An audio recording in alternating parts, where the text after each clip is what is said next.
Tak hanya Anya Geraldine, Ariel Noah juga dinilai cocok dengan Tina Dwi Jayanti. Nama Tina Dwi Jayanti mendadak dikaitkan dengan Ariel Noah ketika keduanya sama-sama ke Paris. Wakili brand yang sama, Ariel Noah jadi sorotan karena dekat dengan Anya Geraldine. Namun tak hanya kedekatan dengan Anya yang disorot, tapi juga dengan Tina Dwi Jayanti. Sebelumnya potret Tina Dwi Jayanti duduk di samping Alea Anata Irham, putri Ariel Noah disorot.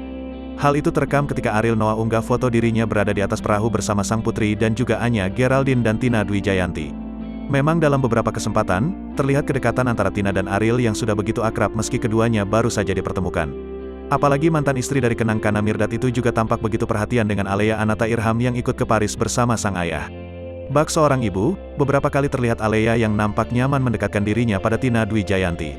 Bukti kedekatan antara Tina dan Ariel pun terekam saat rombongan sedang dalam perjalanan.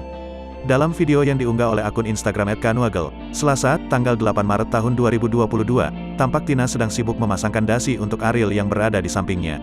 Kemarin lupa post ini sebelum acara lucu banget Bang Boril gak bisa pakai dasi terus nanya ke kita, ada yang bisa pakai dasi gak terus pada diem Kak Tina bisa, papar Kanuagel. Tampak dalam video yang dibagikan, Tina dan Ariel tersipu malu usai mendapat godaan dari para rombongan yang menyaksikan aksi mereka.